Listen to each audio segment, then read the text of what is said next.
chance to hear it, so let her tell it.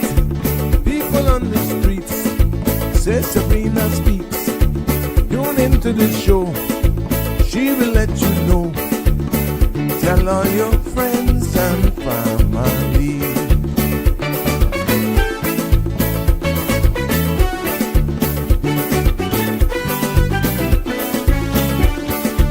Real talk is no joke. You get the news straight up from grassroots and concerns. You hear with some people gone. So tell all your friends to tune in to Good evening, Cayman. I'm Sabrina Turner, and welcome to Sabrina Speaks, your daily dose of clarity, truth, and community insights. Every weekday from 5 to 6:30 p.m., we're tackling the issues that affect you, from national headlines to grassroots concerns. Whether you're in traffic or winding down your day, this is your chance to hear it straight and speak your truth. So buckle up, Cayman. We're not holding back. This is the show. We gotta let you know. Now we got to go.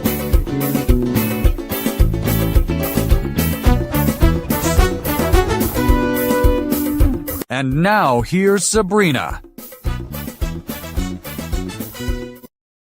That's right. Good evening. And it is another edition of Sabrina Speaks. I am so excited. How's your Tuesday been going? I hope that you've had a productive day thus far and that you're looking forward to yet another very informative, engaging, and definitely thought-provoking show this evening. You see our numbers across the screen to join in on the conversation.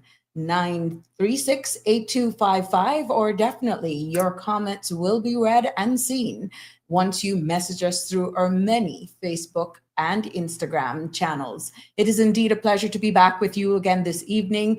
And you know, we have a great show lineup for you today. We are expecting to be joined in a bit to the studio the Deputy Governor of the Cayman Islands, along with some of his interns for this year that'll be working with the civil service, and getting to get a sneak peek into what it's like, you know, to be a part of that. And I'm excited to hear their feedback. And also, this is the first time as well for Mr. Manderson coming on the Sabrina Speaks show.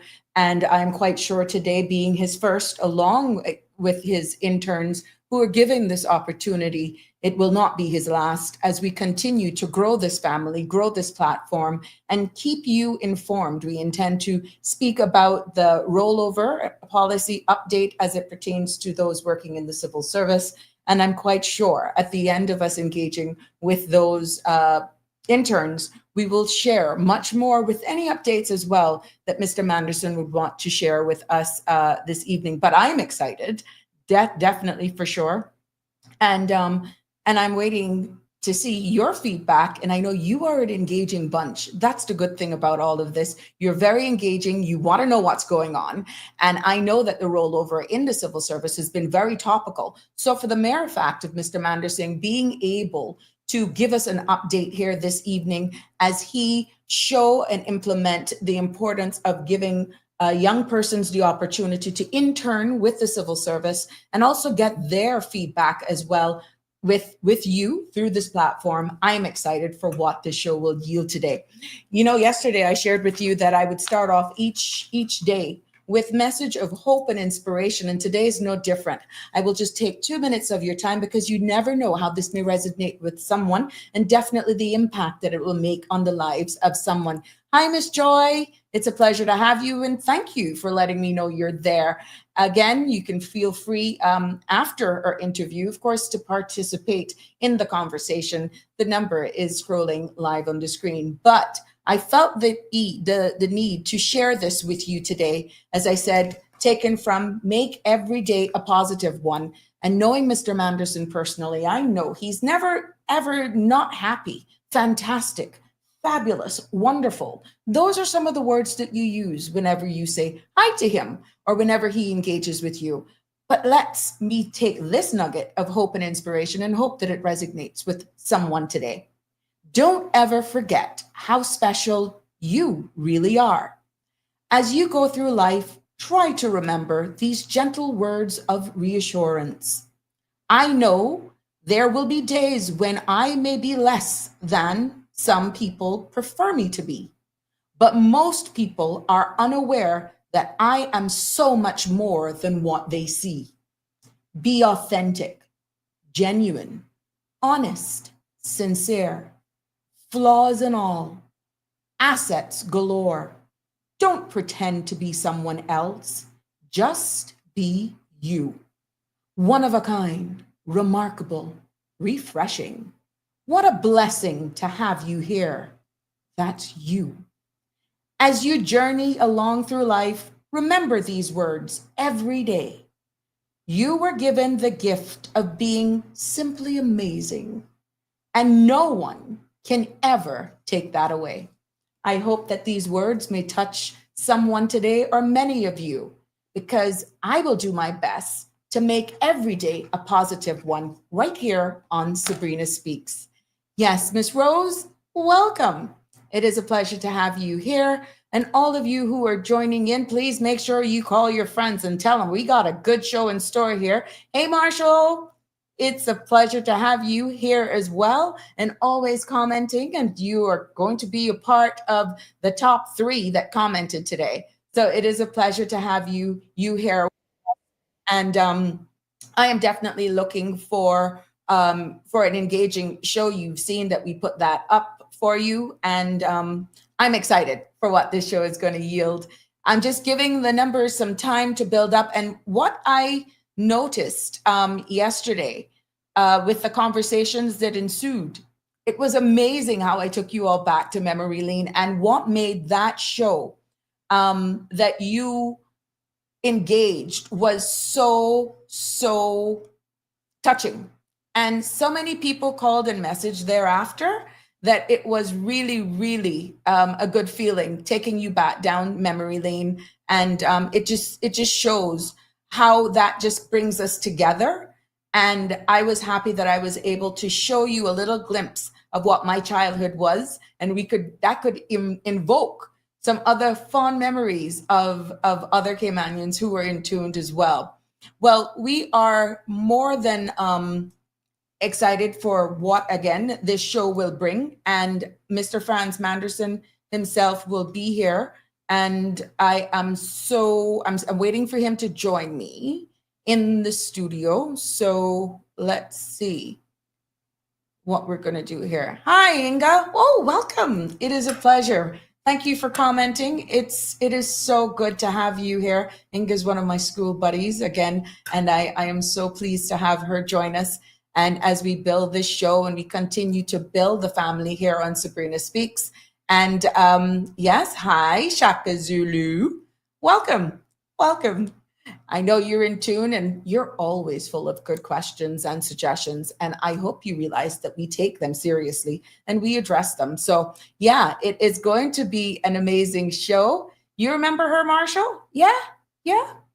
One of the places that people would mention yesterday, great show. Oh, thank you. Yes. And again, without your participation, it would not have been possible. And let's hope that sparks the Ministry of Community Development and Culture and all of those, that they can take some of the feedback that we're heard on this show yesterday and implement that back, because we're definitely going to be, trying to build this back and bring life, especially back to Georgetown. But there are other opportunities, of course, on this platform that we can actually bring that forward. Hey, Shaq, I have to say you speak so well. Oh, thank you. Very polished, just like me. Oh, well, Shaq, I want you to call in one time. I really appreciate the code switching too. Did you ever take a speech or etiquette class? No, I didn't actually. This is a God-given talent. And honestly, my mother was very critical of how I presented myself, and what will resonate with me for the rest of my life is that she says, you will never have a second chance to make a first impression. Now, I did not know her putting that into me, instilling that into me as a child, that it would have led me to exactly what I'm doing today, being actually on Radio Cayman for over a decade. And then, of course, you you end up being in a political space. So I have been criticized saying, oh, she's a put on, she's a phony. No, it's not. This is how I've always spoken. All through school, everybody who knows me know that.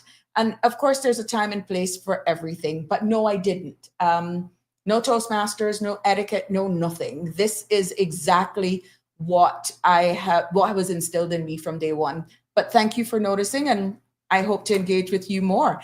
Hi, Damian Henry. It is a pleasure to have you here. And Miss Maritza. Yes. You see, I know I would have evoked some of those feelings.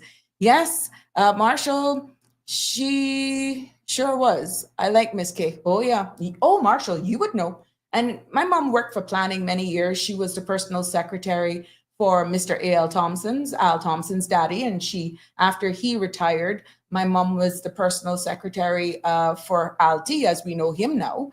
And so again, she left a huge mark. She's very, very active in the church, Seventh-day Adventist. She was very, very active as well when it comes to politics and in helping out in volunteering during election time. Little to know, I would have ended up being a candidate, but she was more behind the scenes. In her role then in planning, she was the secretary of the planning board, worked along with my dear friend, Miss Linda McLean, those days in the Tower building with Derek and all of those guys, Kenny, and all of those. So that's, if you go back one of these days, I'll share a picture, and it's, that's funny. The actual dress that I'm wearing today, the picture that I have of her, she actually have on a dress almost the same color of this. I'll share that with you as you get to delve in to know me much more again right here on the show. But I am really waiting for my guests to join me in studio. And once they join me, we will start with the conversation as Mr. Manderson delve into giving us updates on the rollover for those of you who just joining us, the policy there with the civil servants. And he will also be joining us as well with the interns. So if Mr. Manderson, if you're having any problems, just let me know and I can send you the link over again. Or Sandra, if you're in the Wonder World, can you just send him my link? That helps a great deal, just in case they're having some issues logging on. I know that they were setting up, so just bear with us, please. But I know he's excited in coming on here. But while we wait for our guests to join us, I will continue to acknowledge all of you. Pink looks lovely on you, Auntie Sabrina. Love it. Shaka Zulu, another compliment. I writing them down, though. I writing them down. And you see, I improved the light so you can see me better. I'll never forget that. But it's all fun. It's all fun. And again, I take all of your suggestions, good, bad. It makes me into a better person in protecting this product that we are delivering here with you at class. Mr. Marshall, Sabrina is very proper. I gotta get you. You try to remember the days we were down in them bushes looking for plums. But she also know how to get down and speak like a Caymanian. Don't get me out. Don't get me out. No, you don't want to see that side. I think that came out on the floor of Parliament once. That's funny. But yeah, Shaka Zulu, yeah, you know exactly what you did. And I will always remember that. So funny. Yes, Sandra, thank you so much. But yeah, it is. You have to have a time and a place for everything. You do not know where life is going to take you. And I am so blessed that I've had the opportunity to be able to actually fit in all societies of life. Like I said, life does not come with a blueprint. I would never have known that I would have actually been a political figure. I would have never known that I would be on a podcast, something like this. I had no clue where life had taken me. And little did I know, my mother was actually instilling building blocks in me that prepared me for exactly where I am today. And I have no regrets again for that. So it is what you get. So as you get to know me more, I will share a little drips of who I am, and you will actually be able to see it for yourself as well. Miss Rose, could you ask Mr. Franz about the stipend for the, don't you worry. Miss Rose, I actually gotten an update on that from you. I've been in contact with even the premier, and they are actually going to, you may actually hear something publicly. So, but of course he's here. I will ask him. That is something that but I am still actively working behind the scenes to get something solid for you. Hi, Geraldine. It is, hi, Jaren. Good evening. Welcome. I'm so proud of you. Continue. Remember all of those conversations we had? I'm watching you. Yes, I am watching you. So we're waiting for our guests and checking on my guests. But feel free if you want to take up the time. This is not just my space. Pull him in. No. Oh, they're here. Sorry. There we go. Let me get him in here. Yes. Let's do this. I'm still trying to get my guest.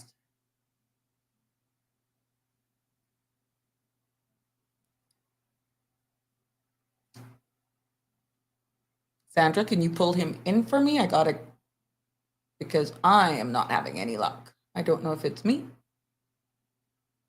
Yep. But they're here.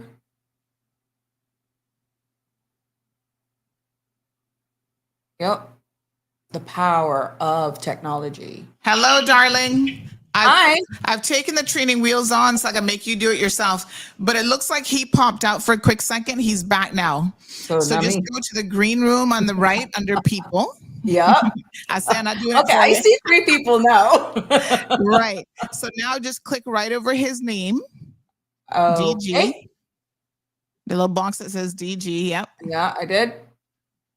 And then that should pull him in. Click on it where it says move to backstage. The little arrow. Hold on. DG. So under the where his picture icon would be, not his name exactly. Well, it says start the conversation, but it's like it's going to a private chat. It's not like bringing him in. No. So under people, right? So Gotcha. you click on people. Move to backstage. Got him. You got him. There you go. Got now him. You There add he them to is. stage. There I grabbed you go. you. I grabbed you. Yay. Hi. Hi. Can you hear us? Oh, loud Can you hear me? and clear. Yes, I do. I hear Oh, you. wonderful. Okay. Here we are. So Finally. these interns laughing at me. Anna laughing at me now. Anna laughing No, at me. I got about this AI. my tech team is here, so they were making sure that nothing was wrong on our end. Well, Yes. I got my tech team too. She's called Sandra, and she's looking up there. Yes. It is such a pleasure to have you. Welcome to Pleasure the to be Sabrina here. Speaks show. And it is honestly the role that you play, the fact that you could have taken up this space just for yourself in your role as the Deputy Governor of the Cayman Islands. You chose to share this first time inaugural showing on the Sabrina Speaks show and just paying it forward. That's who I know. But it is Yes. indeed a pleasure. And thank you for giving us this opportunity. And of course, not being alone, but bringing our interns of 2025 on Yes. with you this evening. It is indeed a pleasure having you. So how has it been going? So it has been going amazingly well. As you know, Sabrina, can I call you Sabrina? Yes. Of course, of course. Okay, good. You're not going to say minister though. Yeah. Sorry. You won't say minister. Oh, yeah, almost. I started, I was telling the group here that my birthday was on the 7th of July. And that meant that 44 years ago, on the 7th of July, I started in the civil service. And the year before, I was an intern working at the immigration department. Mm-hmm. And the internship program with the civil service is very near and dear to me, having started in the civil service as an intern and now being the deputy governor. I want to make sure that, as you say, play it forward. So someone gave me an opportunity 45 years ago. Someone gave me an opportunity 44 years ago to actually join the service. So I want to do everything I can and to make sure that our Caymanians get the same opportunities that I had. And of course, my team in the civil service has gone above and beyond. And I think we have probably one of our largest group of interns ever, over 146 interns. For 2025. for 2025. Oh, wow, amazing. So I wanted to bring just a couple here with us, and one of our newest employees who has joined us recently, to come and just share with you, what have they been doing, what have they learned, and where they're working. So if you don't mind, I'll ask them to introduce themselves. No, I don't. Then, the platform is yours. All right. So I'll ask everyone to introduce themselves. Yes. Correct. That helps. Good evening. My name is Nathaniel. Good evening. My name is Nathaniel. I am a recent graduate from the University of Tampa, and I'm currently interning with eGov. Oh, pleasure. Good evening. My name is Jaden Pucci, and I'm a second-year student at the University of Tampa, and I'm interning with Computer Services Department. Good for you. Hi. Nice to meet you. Hi. Krista Dunbar. I am currently interning with the Ministry of Education and Training, and I will be going off to Georgia State in the fall to complete human resources. Thank you. Yay. All eyes are on you. Yeah. All of you. Hi, good evening. My name is Elisa Rankin. I'm a student at the University of Tampa, and I work with Civil Service College. Good. Good. Good evening. My name is Derek Russell. I'm currently working in the Deputy Governor's Office, and I am completing my degree in business admin right now. Good. Good for you guys. Hi, Sabrina. Hi. My name is Helen, and I'm a returnee. I once was an intern in 2016. I then ventured off to the private sector, and now I'm back as a human resource assistant. I work with the portfolio of the civil service. Good for you. How does it feel to come back to the fold? It feels great. It feels great. I can't complain at all. I'm actually assisting the interns now, so I can definitely relate to everything that they're going through. So it's been great. Good. You see, that goes back to the very foundation that Mr. Manderson alluded to with how his career begun. And look at how it has come around full circle with you actually being there, having been the exposure as well in working in the private sector. And here you are with the 2025 interns. Now I'll just throw this question out there, and either of the interns can pick it up. What really motivated you all in wanting to actually intern Cayman Islands Civil Service? What was that pull in order to choose there? Because there are lots of organizations you could actually go to. Why the civil service? I guess I can go ahead. For me, as a Caymanian, what better employer to have than your own government? So that is what inspired me to come back, and that is the motivation for me. Excellent. Another one? Yeah. Okay. Both of my parents have always worked private sector, sorry. So really for me, it was learning more about what our government does and what interests me in this government. And that's what keeps me going. Right.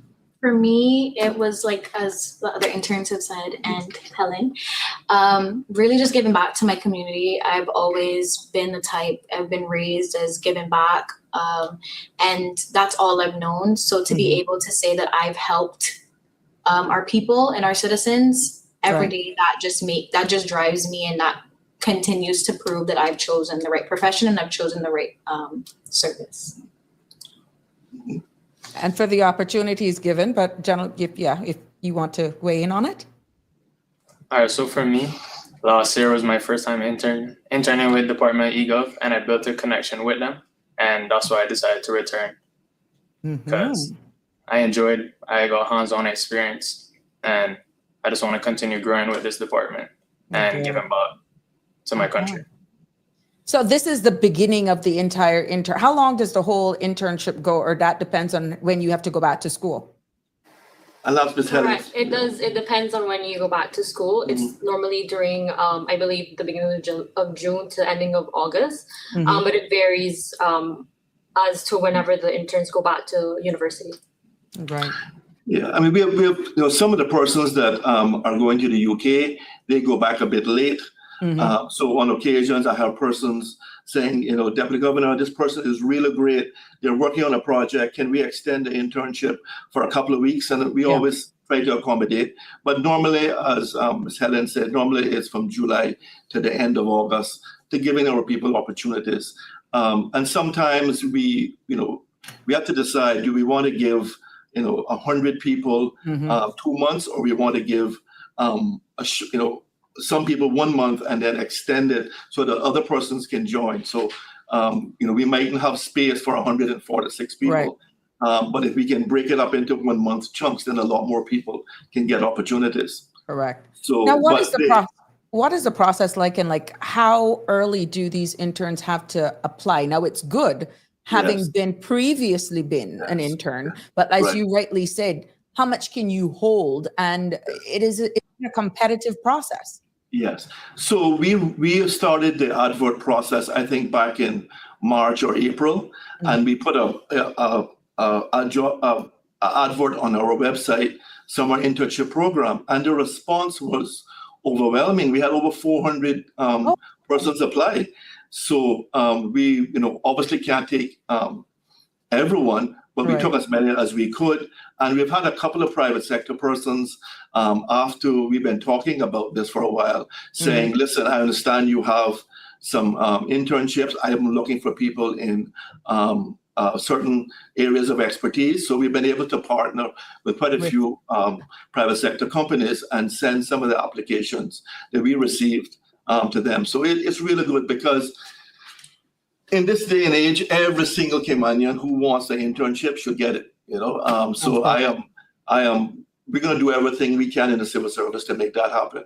But what I think has really continued to excite me, if you listen to some of the work that these persons have been doing, so it's so varied. I was talking to the young men that are working in e-government and computer services. Just tell us a little bit about what you're doing, Mr. Puche. Currently, I'm working on developing forms and web pages for other government entities. And this is actually my third time interning with the government. So I've had experience doing it before. Last year, I was here from April all the way to December. Good. Because I started with UCCI, went there to graduate after start an internship, and they allowed me to stay. They gave me the opportunity to stay and keep working, and I decided to come back, and I'm doing the same thing now. Okay. That's what you're doing. All right, so for me, I'm working with Department e-Government, and what I'm doing right now is transforming paper forms to online forms to allow the public to access this resources easily and more efficiently, and also working on web pages development. So And Alyssa here has been working with the Portfolio Civil Service. Please tell us what you've been doing. So I'm designing a variety of different things. I designed a workbook, a team charter, and I also designed a cheat sheet that helped the team to answer questions from other civil servants. I'm also working on the CSC brand guidelines and a few examples. I mean, I saw some of her work, Sabrina. It was amazing. There's a new program that we're rolling out, and she designed the booklet and what it was going to look like. It was very inspirational, so congratulations. And as you can hear, Mr. Derek is working in my office. So I believe in leading by example. So I had to have an intern in my office, and he's been doing some interesting work. So I'll let him tell you what he's been doing. Yes. I've been doing first review on BOTC applications, and I have also been helping out with marriage checks. It must be from a different perspective as an intern, understanding that even though you're an intern, that you're actually a key player in the operations of the civil service, and exactly what you're doing will reach people, will make a big impact on the Cayman Islands. How does that make you all feel, knowing that you're still in school, doing tertiary studies, but still are able, through opportunities of internship, to make such an significant impact on our country at a national level? Honestly, it makes me feel like I have a purpose, that I'm actually doing well, and that it's rewarding. Sometimes they tell you in school that, yeah, just keep doing this, it'll pay off. But working here, it's actually paying off, and you can see the people that you're affecting, and just hear your team congratulate you and tell you that you've done a good job, or even if they're correcting you and giving you criticism, it just shows that you're in the right direction. And for me, that's rewarding. Anybody else want to weigh in? She summed it up perfectly. Ditto. Yes.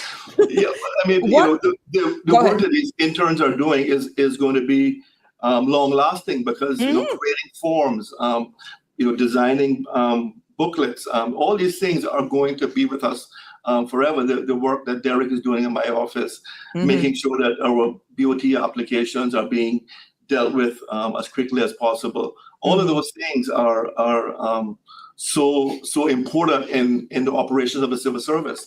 So I'm very proud that we have been able to offer this to our young people. And I think you can see that our future is in good hands. Correct. We have some really amazing young people here who are doing the right thing, who are ambitious, and just needs an opportunity. Right. Now, I know it's earlier days, but has there been any aha moments that have actually hit any of you since you've started, like your most rewarding experience thus far? I know it's earlier in, but that kind of sets the tone as to maybe what the entire experience could be like. Has there been an aha moment that hit either of you yet? Yeah. So I'll start off. So I'm in the Ministry of Education and Training, as I've stated earlier. And I believe in my 3rd week since I've been here since June, I got to help with a career fair at Hotel Indigo with Career Masters, trying to get the young people to get an education, to have a career in education, Right. And my team, by maybe 20 minutes in, they were sat down and they let me lead everything. So just seeing them be comfortable enough to allow me to lead everything. And then I got shouted out in Parliament the following week, the following Friday, and it was twice. So that made me feel very seen. Oh my goodness. But you see the demo, it's funny that you said that because you understand the separation of powers. You are on the operational arm of government, and then you see the elected arm. A lot of times we're having conversations and people tend to get them intertwined. So that's amazing at your age, where you are in your career, that you're able to see that distinction again through this entire internship opportunity. Yeah, I think, Sabrina, that was so important. And I just want to, again, thank the speaker and all members of parliament for giving our interns this opportunity. The speaker said, Deputy Governor, bring your interns down to the civil service, to the parliament, let them see the operations.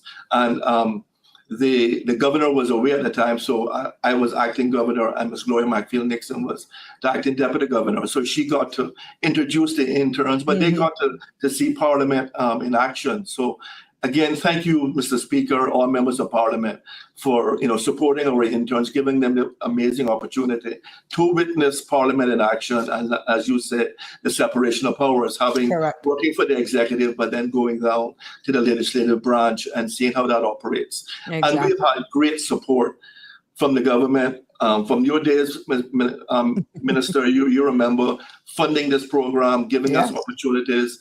Current governments have continued. So it is really a great joined up approach. Everyone working together for a common cause, and that is to give our young people a good start in their working life. Correct. Somebody has to give them a chance. Now, I'll throw this again generally. How do you perceive the role of the civil service in shaping policy and community programs? How do you see all of that from your lens? Yeah. Who wants to go? Tell me, what do you see? Would you mind repeating the question for me, Sabrina? No, I don't. How do you perceive the role of the civil service in shaping public policy and community programs? Well, for me, in terms of, I guess, with the role that I play, assisting the interns, that's, I guess, it's crucial for our future. Right. So for me, assisting them, guiding them, and making sure that they're understanding what their day-to-day looks like is crucial for me for our future and their future. So that's as far as that would go in terms of your question. Okay, not a problem. I deliberately did that because I know succession planning was a big thing Yes. Mr. Manderson knows exactly why that is. And breaking silos and more interconnectivity, more communication. How do you feel this play? And even if once you go back now on campus, do you think your experience, to the interns that are going back to school, do you think that this opportunity, this exposure, this experience allows you going back to campus after this is over, assimilate differently, how you even take on your subject matters? Do you think this will actually go with you forward more open, like more of a sponge absorbing, but yet more matured because you've had this type of experience? Anyone can join in on that. Yeah, sure. All right, so for me, I would say the experience gave me the opportunity to apply the theory that we learn in school, but studying theory is one thing, but actually doing is another. And that's how I would benefit from it, as well as networking and building on my confidence and talking publicly, working with different departments. That helped me get out of my bubble, I would say, and to become a better public speaker. That's what I gained from this. And as you can tell, he's doing well. So very well. I would never know that you were like, people think that I do this so easy, but every time I have to public speak, it's like my stomach fills up with butterflies. You would never know that. So it's normal. It's normal. And I'm quite sure Mr. Manderson have gone through that as well. But over the years and your experience, and you kind of get used to getting beat up by Sabrina. I would say the other person. Yeah, in a good way. So, and we were just talking about that coming on before we came on. They said, Mr. Manderson, are you nervous? And I said, no, but, if we were doing this, 35 years ago, I would have been nervous. But as you say, practice. And sometimes being nervous is a good thing, because then you prepare and you pay attention to details. So nothing to be worried about or ashamed about. It's just part of life. Yeah. Right. What advances would you give to future interns looking to join the civil? What advice would you actually give to future interns looking to join the civil service based on your experience thus far? I mean, you heard that 400 applied, and you guys were very fortunate to be selected. Of course, not to say that private sector is inferior by any means, but obviously there's a special place giving of service and being a civil servant. What advice would you give to future interns looking to join the civil service? I can go. Yeah. Okay. I would say to work hard, be kind and nice to everyone in your office. Come in with a smile every morning. Just leave a mark there. Try your best so that in the future, if you want to return, you can always come back, because the team knows how good you've been. You're planting those seeds, are you? Yes. And I have to say, Derek has left that mark with us. The team in my office absolutely love working with him. And, I walk out into the where the team is, and there's always lots of smiles, lots of laughter, but getting the work done. But when you're working in that sort of very happy environment, then things move a lot faster. The days goes by a lot quicker. But yes, he has been a really great addition to the team. But I'll let some of the other persons. Of course, please. I'd like to get their perspective on, what advice they would give to future interns looking to join the civil service. For me, I would tell them to not be afraid. Because for me personally, before I started here, I had these thoughts in my head of like, oh, what if I come here and I don't know what to do? I don't know if I have the skills to do it. But since I've been here, I think I've met some of the most helpful people I've ever been with in my life. And I don't know, I tell them, just don't be afraid. Just have a willingness to learn and a willingness to work in yourself. Yeah. Oh. That's a testimonial. We got to extrapolate that. You can use that. If you speak to my accounts team, right?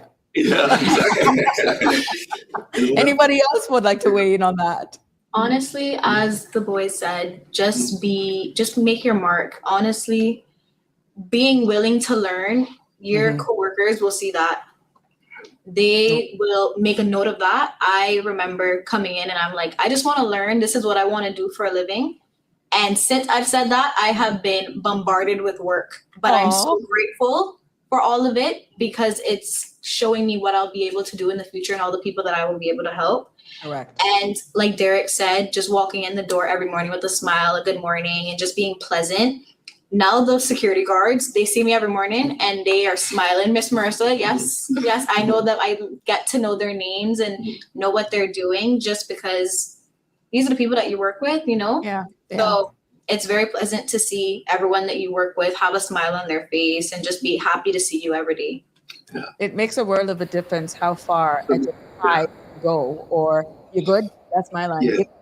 Good. Absolutely. And I spoke at our internship, what's it called? Orientation last week. Mm-hmm. And one of the things that I said is that you may not like what you're doing now. You know, my first internship was a filing clerk, which I absolutely didn't like, but it was still the exposure that I got to the immigration department. Yeah. And I learned that I didn't want to be a filing clerk. That was a great message. Learning things for me. So pay attention in school, improve your education, because you know I didn't like what I was doing. So if I wanted to do something else, then I need to do something different as well. So I think it is really good. We try to give our interns challenging work, but that's not going to happen all the time. So it is, but you know, just being here, working in a working environment, understanding the need to show up on time, to look presentable, to engage. Those are great lessons to learn at a very young age. So, and again, the feedback that I've gotten across the civil service was that our interns have been absolutely amazing over the last month. So very proud. Now, this is a paid internship. You get a stipend of some sort. Absolutely. Okay. It's now, paid. Yeah. Okay, great. Now, going to the interns, is it a little tempting seeing what you can make as an intern and deciding whether or not you want to go back to school or the money got you? How tempting is that? Extremely. As my mother devil's advocate, you know. Yeah. But as my mother always says, if you go back to school and get your degree, imagine how much more you can make. Yeah. Exactly. Good. Yes. Well, just throwing it out there, what has been the most challenging aspect of the internship so far? Has there been any challenges, or any challenges that you actually saw was actually embedded in yourself? Challenges? Has there been any challenging part of this internship thus far? Or it's just been sailing in the wind? I think sorry, go ahead. For me, just the long hours. Oh, okay. Yeah. All right. So for me, I would say there's certain tasks that I thought I wouldn't be able to complete. Like, for example, working on certain web pages, I had to create and code some fragments, but just my willing to learn and be able to research. We have so much resources nowadays. We have Google, ChatGPT, all a bunch of resources, and of course the other coworkers. So I would say the challenging part was just the work, but I was still able to overcome it by utilizing the resources on. So yeah. Wow. Now, how do you feel your feedback is taken by those who you're working amongst? Do you see them, your peers that you're working with, even though you're an intern, if you have a suggestion or recommendation, how do you think your feedback is received? Okay, cool. I think my feedback is received well. Like, I feel like they actually listen to me and actually hear what I have to say. That's one thing I love about my department. They're very open to new ideas, and I used to be scared to tell people my ideas, but now I just, I have an idea and just shoot. All right. Yeah. And Ms. Helen here is collating a lot of this feedback and then hopefully improving on the program. We want to always get better. So that's one of the things that Ms. Helen is doing right now, is to make sure that we constantly improve and innovate and listen to feedback, so that, like I said, we can continue to get better all the time with our internship program. It's good that you went into that, because I was going to ask if they had any suggestions for improving internships for the future participants. Like any suggestions, I mean, we can I said funding can be sorted out. You just got to bat for it. But Right. you know what improvements would be, because as we continue to grow, we are cognizant of working smarter, not necessarily harder, but we still have to make sure that persons, as we alluded to earlier on with succession planning, people retiring, you know, passing the mantle on, Mr. Manderson. Yes. How do you think, you know, just suggestions for improving the internship experience, where that could lead? I don't have any complaints. I think my internship has been amazing here. The team in the office of the deputy governor is amazing. Shout out to them. It's been a really wonderful experience. Oh, I have no complaints whatsoever. good. Great. Ellen, you hear that? That's good. Yeah. One of the things that we have been looking at, so is that, so someone says to us, I am doing a finance degree, and I would like to work in finance. But sometimes we may not have a position in finance, so we will move you over to another department. And we've seen where a person has gone and worked in that particular department, and then said, I'm really liking this. I'm not sure that I want to continue in our finance area. Some people, before they go off to college, they do an internship. So we've had people that have, just coming to do the work, have decided, what, I really love HR, or I really love finance, or I really love policy work. So I want to, I thought I may have liked this, but now I want to go down this road. And again, that is really good that people can discover new passions on their journey, because some people don't want to be HR all their lives, or finance all their lives. They want to do different things. I remember my former employee of the year, Miss Janae, she started off doing, I think, a chemistry degree, and now she is in finance. But again, it was because she actually came into the service, worked in finance, and said, what, maybe I don't want to be a chemist again. I want to do finance. So I think there's no downside to this. Everyone gets an opportunity to learn, to work with people, to start the discipline of getting up early, getting ready, no more sleeping in, having to manage your own budget. Get yourself sorted out for lunch. All those things are part of the learning process.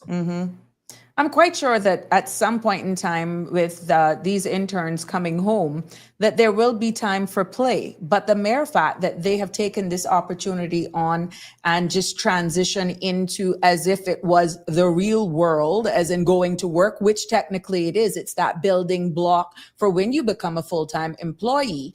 It's all about balance. And even though you may want to hang with your friends, the good thing is being an intern now, if you decide to go out and, let's say, have a late night partying with friends, you have the responsibility of getting up the next morning and showing up to work, fit form.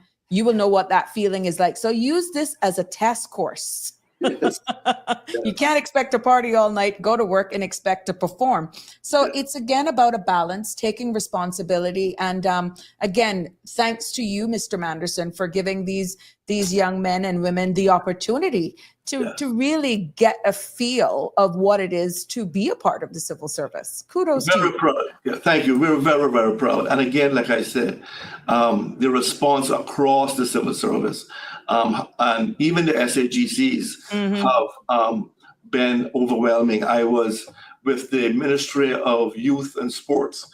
They had a breakfast for their interns. I saw that press release. They have the highest number of interns in the civil service. I think maybe over 20 interns, and that's spread across all of their departments and their SIGCs. Some are at the gallery, some are at the Department of Sports, some are at the Intergeneration Hub, some are in the ministry. And again, meeting them and talking with them, it's inspirational to see so many of our people, wanting to be in the civil service and wanting to give back to their countries. It's very inspirational. Sure. Sure. Well, moving forward, students, what would you like to leave with our viewing audience today, and what would you be expecting to take away from all of this, from this whole experience? Yes. I'd say most importantly is to network and to build those connections with everyone and to leave a mark. That would be the most important thing going forward. Okay. Anyone else? Just want to leave with everybody to keep working hard, keep God first. Oh, Wonderful. nice. Honestly, Nathaniel said networking and just putting yourself out there, and don't be scared of don't be scared of any hard tasks, because if you put your mind to it, you can do it. Correct.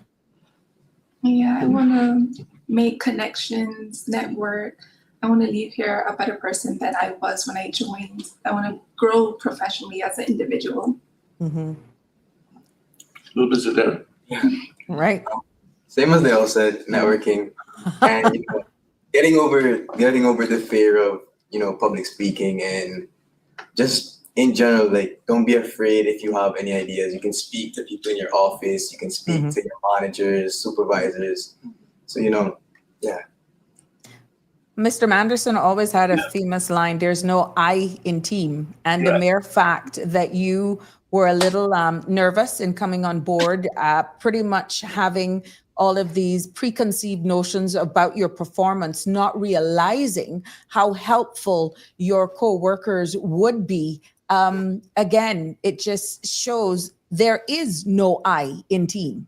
Absolutely, there is, and we are always as strong as the team around us, and I think that is. I tell people all the time, the key to my success is that I've been able to surround myself with absolutely amazing people who make my life better, who have carried out my vision and the things that I want to achieve. So none of this happens by accident, and it's everyone working together. I mean, when I met Miss Helen over here, the very first day that I met her, and she was telling me her story, that is what inspires me. That's what gets me out of bed every morning, is hearing absolutely brilliant young Caymanians saying, I started as a CIG intern. I went in the private sector, but I wanted to come back to the civil service. I wanted to serve my country. And then we had the laws and the policies and the procedures in place to allow that to happen,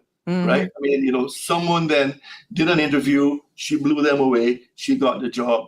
That is how the system is supposed to work. So it's so great for me to see all of this happening.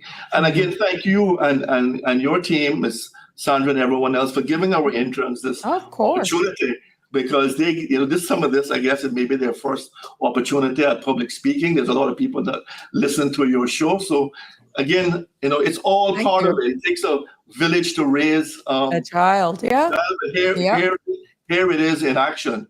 You and your colleagues working with us as part of the internship program. People get to appear on a live television broadcast. Who would have ever seen that as a former minister? Now you're on my platform. That was not in their plan. So thank you. Yes, it is. It is an honor to actually host you all and to give you this opportunity, because this will actually be, again, a foundation of some of the things that you will be exposed to, understanding where podcasts are going, the reach that we're actually doing here on cmrtv.com. This is embedded in this space for the rest of time. And to see that you are actually interns and here debuting on the Sabrina Speaks show.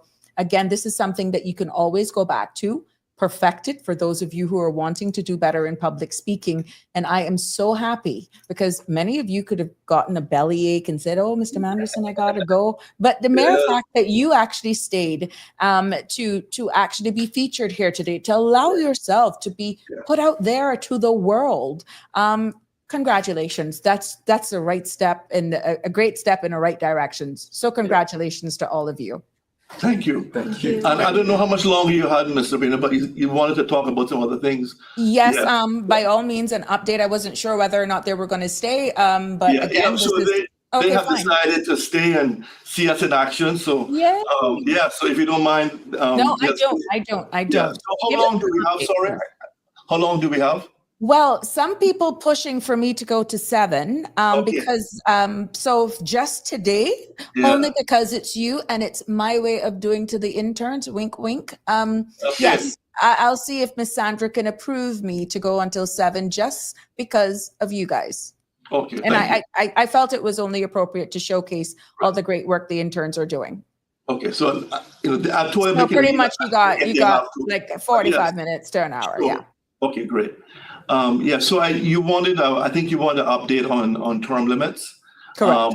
For civil servants. So that bill has now been passed in Parliament, an amendment to the Public Service Management Act, which now gives us authority to implement term limits in the civil service for non-Caymanians.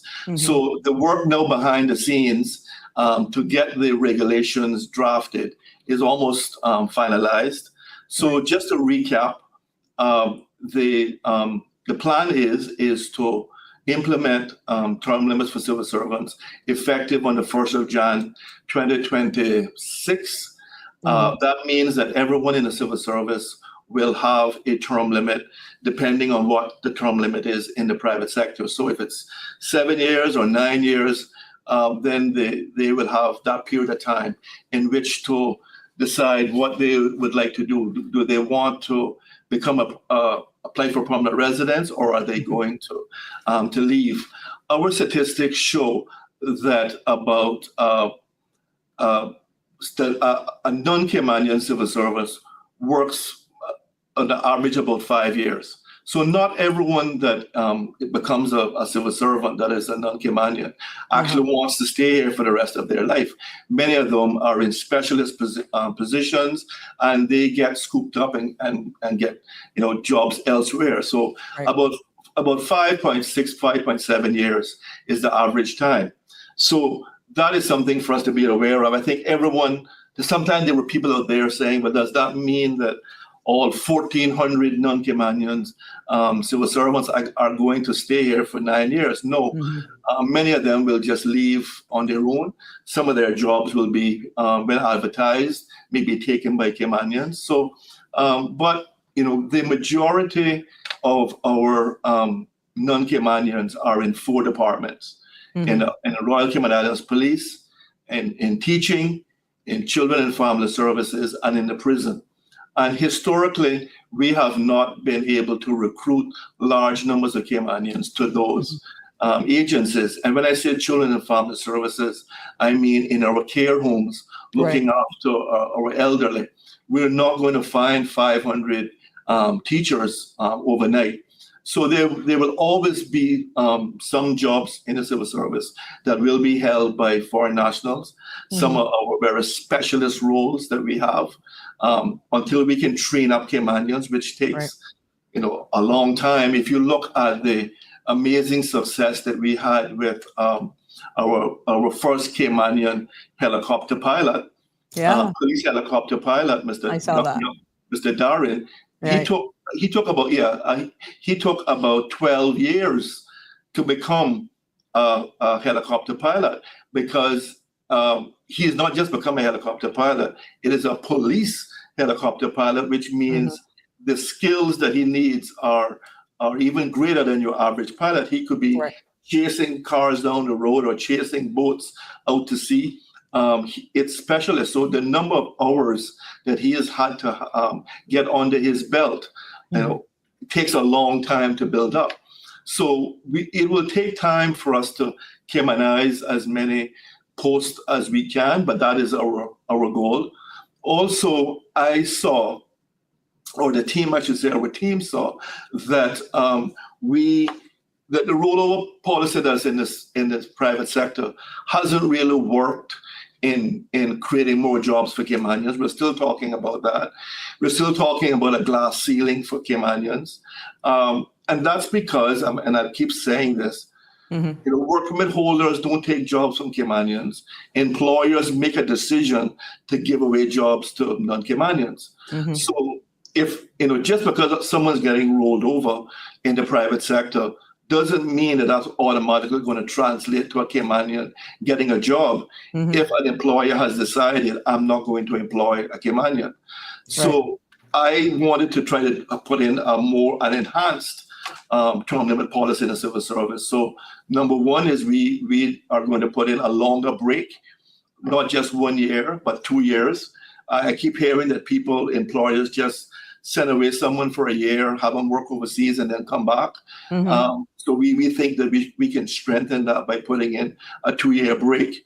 And also we will have appointing officers will have the ability to put training requirements in non-Caymanian contracts. So it's going to be a part of your contract when necessary to train a Caymanian. So if we know that we're bringing you in for 4 years and during that time, we want you to train a Caymanian, contractually we can hold you accountable for that. Also, we are going to make it strengthen the provisions around people in the private sector who want to jump into the civil service to avoid term limits. We'll be able to strengthen that and make sure that that doesn't happen. So you wouldn't be able to leave, let's say rollover is 9 years? You wouldn't be able to leave the private sector now and get a job, let's say at HSA, or join the police or the prison, or even get a job in the civil service with less than a year, 6 months before you would roll over if you had remained in the private sector. That is something that you're looking at again, to not allow. Exactly. So we're going to make it a bit more difficult for people to even join. But also, if you join, then you're going to keep the same term limit that you had in the private sector. It doesn't start over. So if you want to have 2 years left, and we need you for a 2-year assignment, after 2 years, if you don't get your permanent residence, you will have to leave. So there's no immigration benefit for joining the service. Right. So we believe that all of those things put together are going to carry out the mandate of the government, which was to ensure that there was parity across government and the private sector. We think we have gone above and beyond and done a term limit policy that is even stronger than in the private sector. I believe the government should lead by example. So that's where we are. In another short term, we will actually publish the regulations so that everyone can see exactly what is it we're doing. We're not doing things behind closed doors.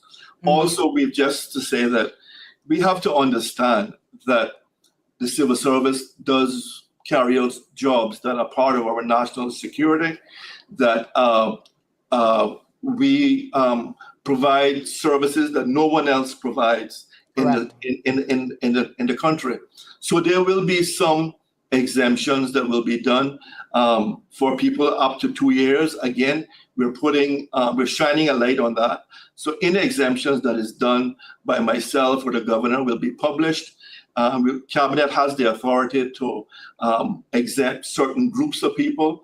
So, again, if we're finding it very difficult to bring in teachers, Cabinet could say, for the next year, we're going to exempt teachers. Again, that will be published so that there is nothing is being done behind closed doors. Correct. Everyone is out in the open.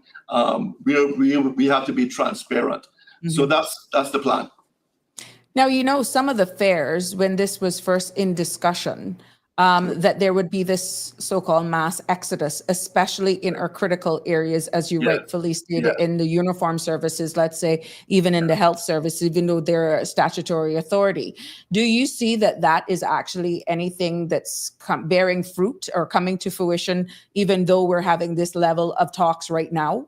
So for now, we have not seen any major movement or exodus. My overwhelming concern is continuity of service. Right. Everyone loves the term limits, but if you send your child to school and there's no teacher, you're not going to like term limits, or you call the police and they say, sorry, we had to roll over some of our officers, so we can't come and save you right now. That's going to be, no one's going to like term limits then. So how we have actually structured this in that people have time in which to make up our mind, but also we have time in which to make sure that we have a plan in place to replace persons. So I think what we're doing is fair, balanced, and recognize the hardworking non-Caymanians that we have in the civil service, but also showing that we are very serious about giving our Caymanians the very best opportunities.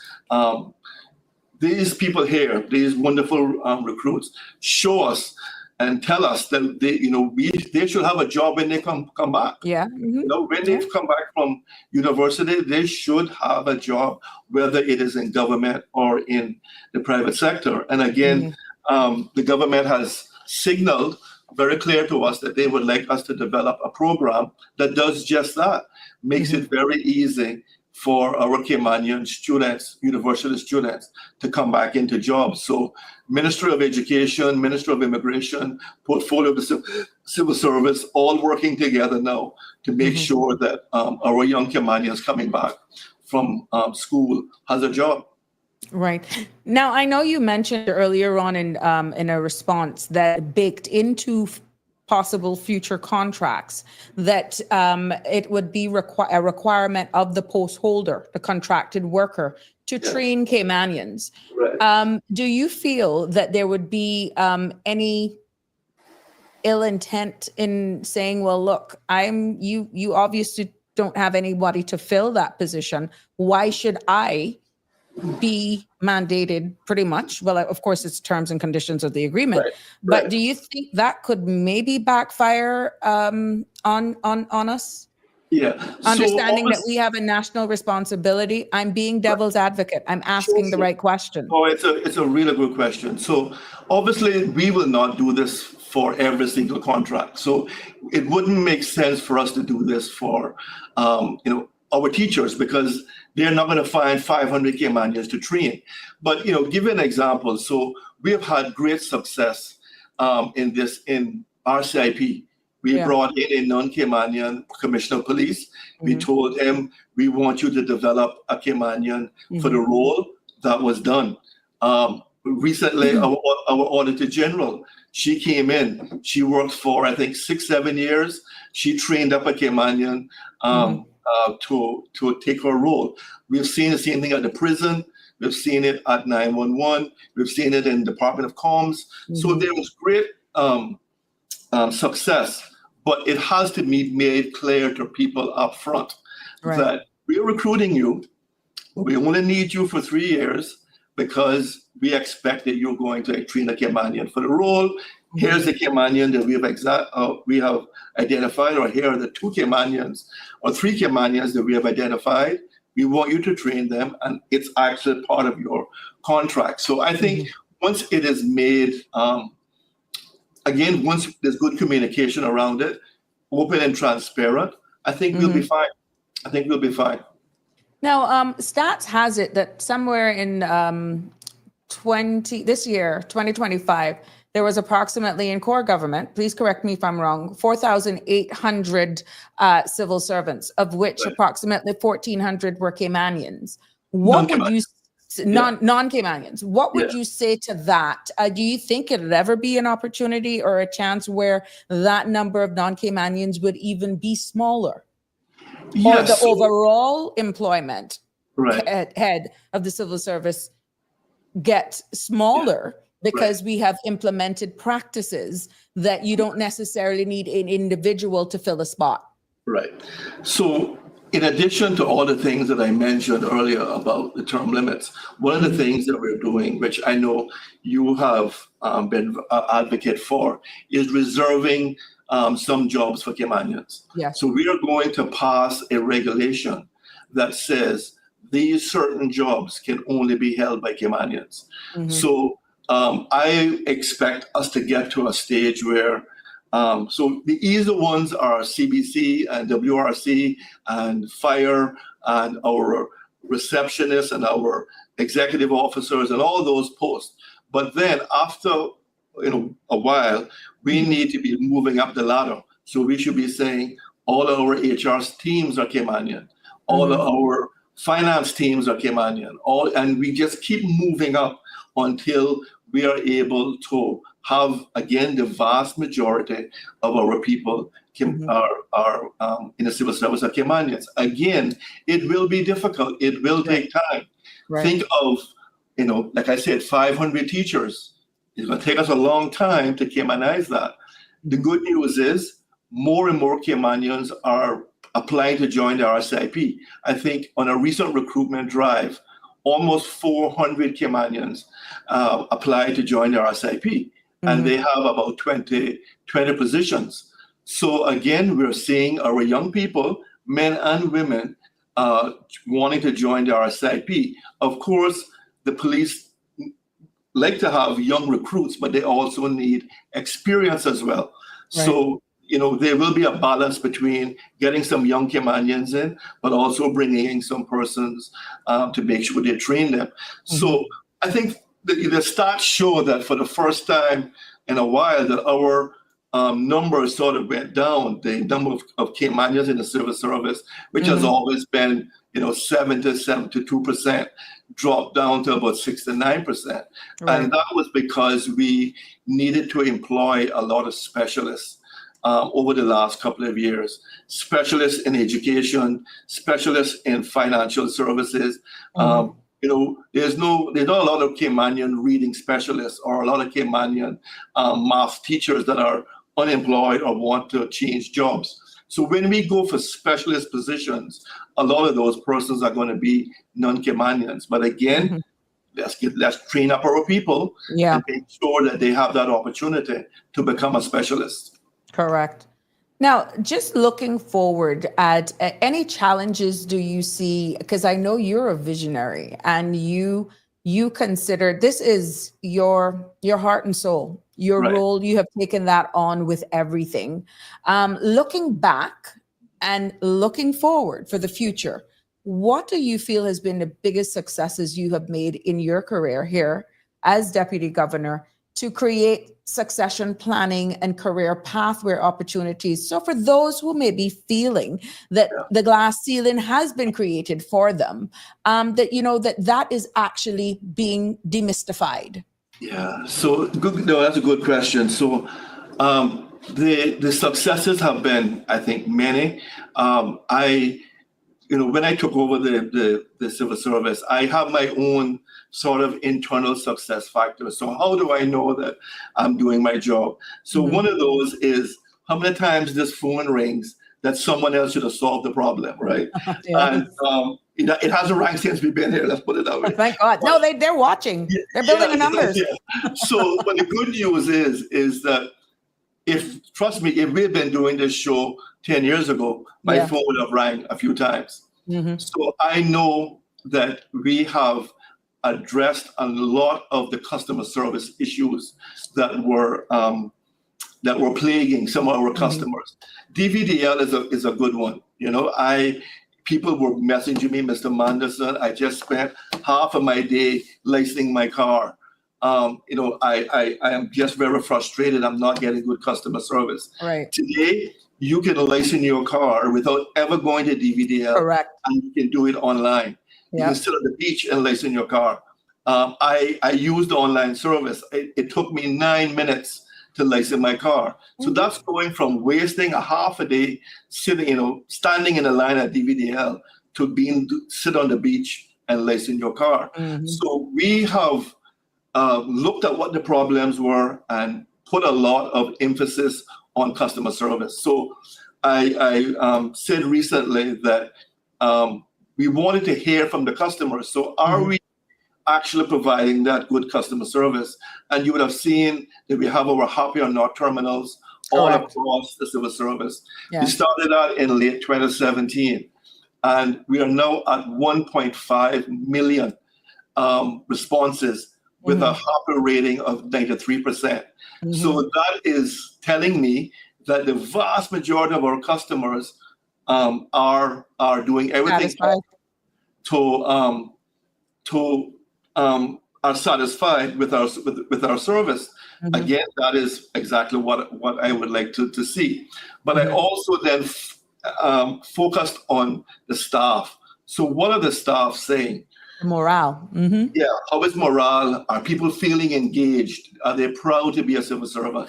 Mm-hmm. So we now have our staff engagement survey, which takes place every October and November. And last year, we had the highest number of civil servants ever take the survey, 85%. And we have a high engagement score of 73%. But what made me very proud, Sabrina, was the response to the question, how many are you proud to be a civil servant? Right. And the response rate was 90%. So wow. 90% of the civil service said they're participated. proud. Mm-hmm. Yeah. So I mean, for me, knowing how much the civil service get beat up on, and people say all sorts of things, the fact that the 90% of the civil service feel proud, that makes me feel proud. Mm-hmm. And as you know, when you are proud of your organization, you're going to work hard to make it succeed. Of course. So we now know how our staff are thinking, how our customers are thinking. We've improved our leadership. We have improved our governance. All of the administrators' annual reports from the Auditor General are clean, unqualified. I talk about our Second Chances program, which is giving people who have had a conviction an opportunity to get back into employment. And we have about 17 persons that have gone through that program. Great success. And again, these are people that we had turned our backs on. And some of those persons had not been working for about 5 years. And now they're employed and making us proud. So we've had a lot of great successes. The challenges that are coming our way, I think AI is going to be a big challenge for all of us. These young men, are talking about how they're using it. But again, from what I've been reading, this is just the start of things to come.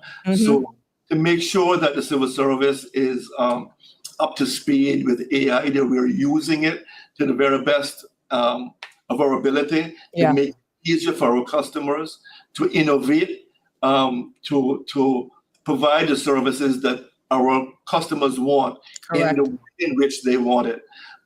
So, when you say, I'm going to require everyone to license their car online, well, that sounds good, but there are many people, some are elderly, that is not going to be able to do that. Right. So people are still going to want to walk into DVDL and license their car. So we can't say that we're going to automate something and it's mandatory.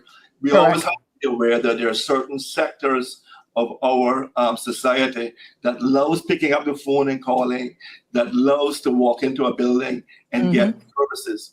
So we have to be aware of that. But I see that as a major challenge for the civil service going forward, is to make sure that we are continually challenging ourselves to innovate, but also then embracing AI. AI as well. Another department that I think deserves credit, and I think they were one of the first ones online, and they've only improved as time went by, is DCI. That's right. That's right. The Department of Commerce and Investment for Trade and Business and that sort of stuff. I mean, that is amazing. You don't even, all the paper for filing stuff is no longer even needed.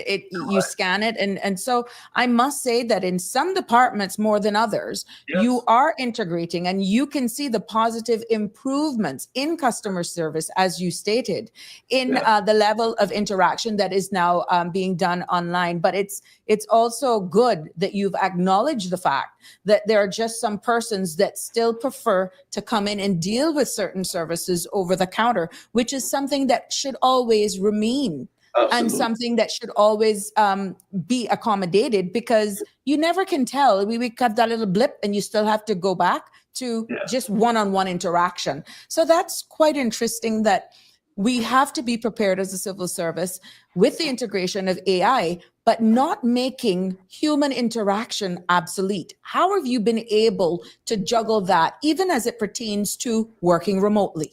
Yeah. So working remotely, I think, is here to stay. Not many people like it. Right. Some people absolutely love it. I have embraced it. I think it's, again, it's all about, is the person performing? There are times that I am emailing persons and speaking with people, and I don't even know where they are, whether they're at home or they're in the office. So it's all about, is the work getting done? And a lot of people say that I work harder when I'm at home. I don't have the distractions of people coming into my office. I'm able to perform. So I think that is here to stay. I know some companies in Cayman have decided that it's permanent, that they're shutting down some of their office building and making sure that everyone works online. That is something that I think is here to stay. I think we should embrace it and make sure that it works again for the betterment of the government and our customers. But I think it's going to be something that is going to be around for a long time. I don't think we're ever going to get away from it. There are people now that are, working in other countries. They provide seamless service. So it's here to stay. Right. Mr. Manderson, that kind of brings into accountability and responsibility as well, as you alluded to, persons working remotely from home. What measuring tools then are you putting in place that, let's say, their line managers can make sure that they are being held accountable for performance and delivery, because we realize pace is an issue? Yes. So that is happening again across the service, is that if you're working from home, your manager has the right to see your outputs. We can check to see how long you've been logged on onto your machine. Obviously, if you're not responding to emails, that's a problem.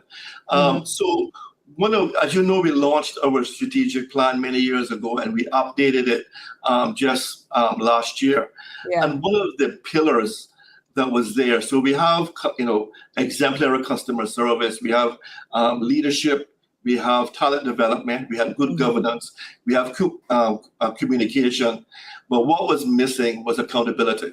Right. So our new strategic plan has a pillar of accountability, and that is accountability to deliver the government outcomes, accountability to your teams, accountability to the public, accountability to yourself. What we have been doing is I've been canvassing across the civil service. So what are the things that are not working well? And the one thing in the last year and a half that has come back to me was, Mr. Manderson, we have made good strides in a lot of areas. But the one area where we just need to get a bit better is accountability. So it takes too long to deal with the disciplinary process. It takes too long to deal with poor performance. We have people arrested before the court that have been before the court for years, and we're still paying them. Right. So those are issues that are not going to go away unless we make radical change to our disciplinary regulations. And I can say that is in the final stages. We are looking to see how we can streamline the disciplinary process in the civil service. People said no one gets fired in the civil service. That's not true. That's anonymous out here, that you want a job and you don't get fired, or you lose your job, just apply to the civil service. I get an email every time someone gets fired, and I don't like to see those emails because someone's life has probably changed. But again, we can't shy away from the responsibility of accountability and promoting a culture of accountability. So that's happening. And I think that all works well with working from home. Are you holding your staff accountable? Are you having the difficult conversations, right? And I say to people, if you saw me about to go to meet with the governor and I had spinach in my teeth, would you tell me? Would you tell me? I would. Yes, you would. And you're doing that because you care. Yes. If I care about you, I'm going to tell you when something is wrong. Correct. And you should embrace when someone calls you into a meeting and say, you're not performing, you're not doing your job correctly. Actually, they're telling you that they care. Correct. The easy thing to do is to ignore it and allow you to self-destruct. So I say to people— Or become vindictive. Exactly. So embrace that courageous conversation that the person has. Mr. Manderson, you got a little spinach in your teeth. You go and see the governor. You better go in the bathroom and fix yourself up. Correct. That's telling me that you care. Right.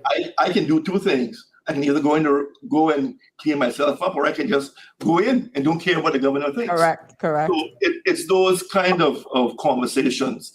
And Ms. Helen will tell you that in the portfolio of the civil service, in the civil service college, Ms. Elizabeth will tell you they are having numerous conversations and programs around having those courageous conversations, making sure that our people are having the right conversations with their teams. Deputy Governor, we have some commentary here, and I would like to read, there's about 3. If the discrimination and victimization towards Caymanians, especially Caymanians with Indigenous names and background, the internship program will not be successful. The root of our problem depends on how Caymanians are treated in the workplace, whether it be internship, temporary, or permanent. Now that's a statement. Do you want to weigh in on it? There are there's 2 others. So I'll give you a stab at this one. Yeah, and I believe that any form of discrimination should be viewed seriously and properly addressed. And that's why I do the staff engagement survey, to find out exactly how my civil servants are feeling. Are they feeling discriminated against? Are they feeling bullied or harassed? And I can say that the numbers that come back and say yes are very low. So I am not getting any warning signs that that type of discrimination is in the civil service. Can I say that there's no discrimination? No, I can't. Can I say that there's not some bullying? No, I can't. What I will say is when that's brought to our attention, we will deal with it. Okay, we have another. This is from a viewer who obviously have made applications to the civil service. Good evening, Ms. Sabrina. Please ask Mr. Manderson. I have been applying for jobs over the years in the government as simple as a receptionist, well qualified and still can't get a job. How would you respond to that? I guarantee you, if you apply for a receptionist job, another Caymanian got the job. We don't even interview non-Caymanians for a role like that. So I get those emails as well. Mr. Manderson, I've been applying to the civil service, and they give me some names of some posts that they applied for. And when I check it out, all Caymanians were given those roles. So the question is, if you are not getting a job that you're applying for, before you need to also look at yourself. So is there something that I need to do? Do I need to take another course? Do I need to do some LinkedIn learning? Do I need to prepare differently for my interview? Don't just always say that it's the employer's fault, because chances are we employed a Caymanian that we felt were more qualified or was a better fit than you. So, I used to always say, so I've had, I think, either about 7 or 8 promotions since I've been in the civil service. Right. So 7 or 8 times, my boss could have chosen someone else. How did that happen that it was me? Well, I made sure that I was getting noticed, that I was more qualified, had done more work, had done everything that I possibly could, so that there was no doubt about who should get that job. Right. So it required me to go to law school while working in the enforcement section with you. That was a difficult task, working long hours, working 5 o'clock in the morning till 11 o'clock at night, and then finding time to study. Those things were very, very difficult. But I realized that I was not going to achieve my dream of being chief immigration officer with a high school education. So it was told to me, you are not going to be chief immigration officer unless you have your law degree. So I had to do it. So again, though, are you preparing as well as you can? Have you looked at the civil service strategic plan? Have you looked at the government website so that when you went into that interview, you blew them away and you say, I know you have a strategic plan. I know that customer service is a pillar on that. And here is how I can help you deliver world-class services. So, what would you say then? Sorry, what would you say then to that applicant who views themselves as, let's say, overqualified for a position based on their professional qualifications and still not given the opportunity, which is what I think is being pointed out here? What would you say for that? So don't give up, right? So continually look for opportunities, continue to look to upskill yourself and prepare, but don't give up. Right. It took me years to get to where I wanted to be. It took you years, Sabrina, to get to where you want to be. Too. Yeah. So those, exactly. So those what you think are obstacles are opportunities to overcome. So do not get deterred. Whoever that is, I'm sure one day they'll be working in the civil service and they will say, it was a really difficult time to get in, but I'm here and now I'm going to make the best of it.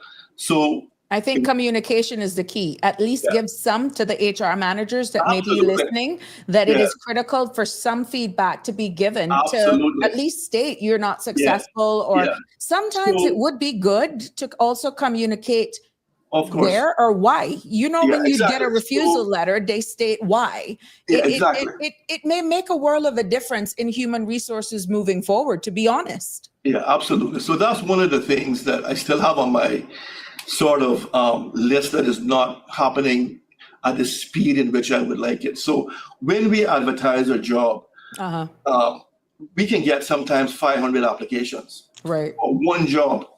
It takes us a while to get through all of those applications. But again, the system that we have now, the new system, has the ability to,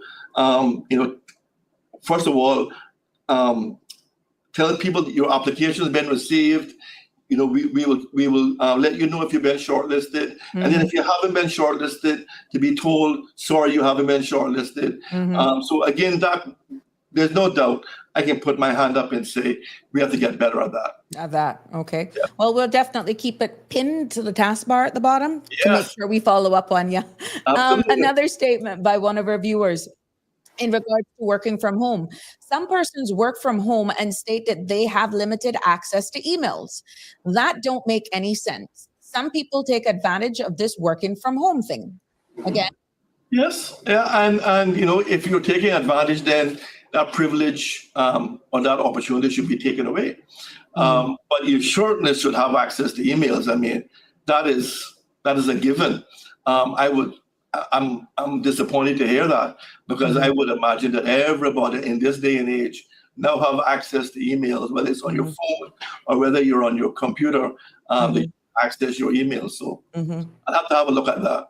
Right. What measures of reforms are being considered to strengthen the accountability with civil service? You hear this coming up on a lot of the social media platforms. Persons being held accountable. I know you went into it before, stating that was one of the elements that were actually missing. But how can you reassure the public that confidence will be baked into moving forward and that you will actually start seeing accountability being displayed? I mean, and I think one of the challenges is that no one knows what happens behind the closed door. So if one of my staff members are not performing and I bring them in and I read them the right act, so to speak, I can't then go outside and tell everybody, listen, I just read the right act to this person. So I'm holding them accountable. So people, unless you see someone leave the organization, it's very difficult sometimes to tell. You can't tell the public or their colleagues what disciplinary action you've taken. Hopefully, they will see improvement. But the assurances that I'm giving to the public today is that we have spent a lot of time and effort in improving the leadership of the civil service, to making sure that our leaders are extremely qualified and well-versed in holding people accountable. We are now then strengthening our regulations that govern that to make it easier to hold people accountable for their performance. Right. So for the next 6 to 8 months, I think you're going to see a lot happening in that area. Again, I'm not sure that we're going to be able to put our hand up and say, we held 15 people accountable this week, but we'll see more improvement and performance of the civil service continually improve.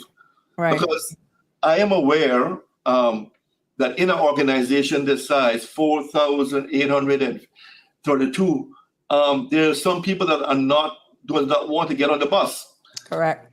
There's some people that will have to leave us and go and work in the private sector. That happens in every organization.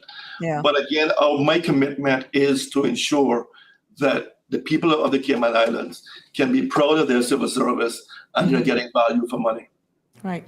Now, I know recently the elected arm, the government, tabled their strategic policy statement for what they want to bring to fruition for the next 4 years. And I'm hoping by way of this medium that I could one day get the Honorable Premier to be a guest on the show to dissect what that means and what is in the pipeline for them wanting to accomplish. Now, how does that align, understanding the separation of powers, with what they're expecting to deliver for their electorate and whether or not you can actually deliver?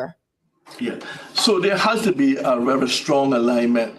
So once the government publishes their strategic policy statement, and then they say, here are some of the key projects that is going to underpin that. So we want to see, improvements in education. Well, here are the 6 things that needs to happen to support that. That is now the job for the civil service. So if they say we want, more math teachers, or we want, less children in classrooms, or whatever the things are that they would like to see to support that overall outcome of improving education, then it's our jobs to deliver that for the government in a timely manner and value for money. So we are working very closely now with the elected government to make sure there's that joined up approach, and to make sure that over the next 4 years, their promises and commitments can be kept. Well, that obviously shows the importance of everyone working together as a collective team, because even though you may be separated by legislation with the infamous Section 55, and I think now would be appropriate time for you to just break that down for people to understand exactly what that means, because I think many a times this Section 55 is thrown out loosely, and it almost feels like there's a wall of Jericho between the elected arm and the civil service. Yeah. So Section 55 of the Constitution basically sets out the governor's reserve powers. So the governor is responsible for security, which means that the police are responsible for good governance, for international relations, but she's also responsible for the civil service, which she has delegated to myself as head of the civil service. So what that means is that the political arm cannot get involved in those areas of the governor's responsibility. In relation to the civil service, it means the hiring and firing of civil servants. That's a matter for myself, delegated from the governor. And then that's sub-delegated to all of the chief officers. So ministers can by all means say, we want this delivered. We want you to make this a priority. They just can't tell us who to hire, who to fire, who to give jobs to. That is a matter section that is preserved under the Constitution, and it's important that we don't have a politicized civil service. So a politicized civil service means that if you were a minister in government and you appointed all your constituents to your ministry, when a new government comes in, they say, well, I don't want these 15 people. They were all appointed by Minister Turner. So out you go and in comes my people. So it is so very important that you as a minister coming in have confidence that the people in your ministry are going to serve you, that we have the ability to serve you, Minister Turner, but when you're not there, the next person that comes in, we will serve them again to the very best of their ability. So neutrality should be key for any civil servant. Political neutrality is absolutely essential to be a good civil servant. Is that you have to pivot from being very loyal to this minister today and tomorrow, and that's literally how it happens. Today, you're responsible for this, working with this minister. Parliament happens, a new minister is elected, and tomorrow you have to show that same commitment and passion that you had with the minister yesterday, with a new minister today. Now, again, they are relationships. You build relationships with people. You work with them for 4-8 years. So we're human. We will miss that other person. But missing them is one thing. Being loyal now to your new minister is absolutely essential. You create relationships. You create you create friendships. Yes. You have to make sure that you are politically neutral. Correct. What would you say to some of the civil servants that may actually be feeling sometimes as though they're pulled from the civil service side, the minister side, but still wanting to accomplish a goal? Yeah. What would you say to those who may be feeling, well, I'm confused. I'm hearing this, I'm hearing that from that side, this from this side. It's like there's a little whirlwind. What would you say, being with your responsibility responsible as the leader of their boss, to allay those fears and any confusion? So we exist to serve the government of the day. So your first priority is to the minister to make sure that whatever they want to get achieved, we get achieved.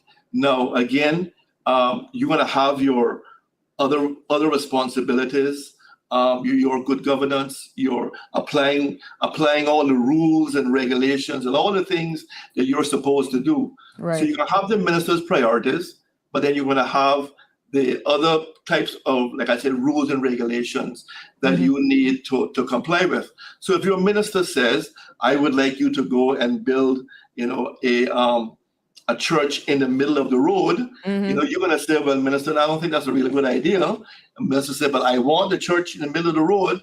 Then your job would be to make sure that you build the very best church in the middle of the road. You have those competing. It doesn't matter whether you think it's a good idea. The minister was elected by the people to carry out their wishes. Right. And maybe the wishes of the people were to build that hospital in the middle of the road.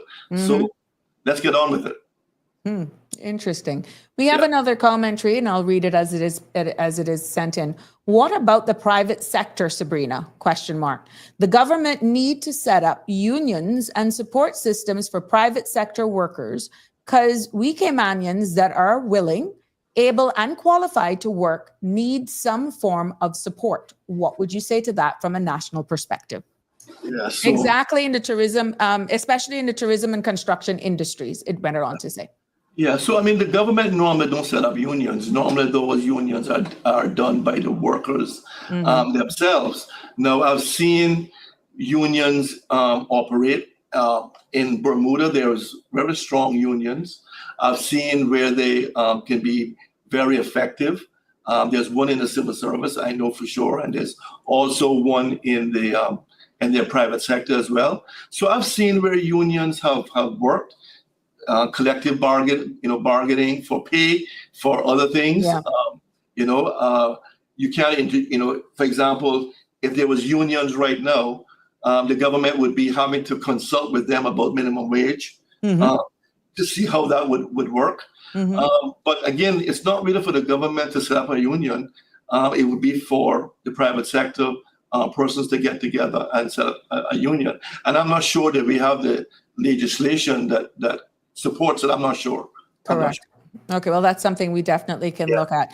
Another viewer of the show is wanting to disagree with you that that political and politicians do have a lot of control.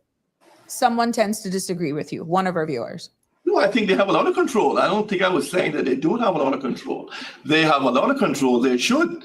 They are the persons that have been elected by the government, by the people to carry out their wishes. So other than those Section 55 matters, internal security, international relations, good governance, appointments within the civil service, everything else is devolved to ministers, immigration, education, all of the various tourism, everything else is devolved. So ministers must have a lot of authority in order to carry out their mandate.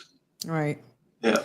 What would you say? Because it looks as though as we continue to evolve, educating each other on platforms just like this, just honestly understanding the national responsibility the civil service roles play in the well-being and quality of our life. How do you get your civil servants to really understand and value their role from a national perspective? Yeah, and again, it's about, as you just said, communication. So shows just like this, I've seen a lot of civil servants are watching and commenting. So a big shout out to all of my amazing civil servants who are watching.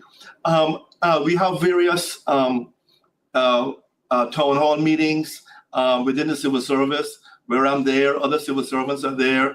We have other conferences. We have lunch and learn. We have all sorts of things that we need to, because knowledge is power, and we can't ask persons to do a job without being completely informed.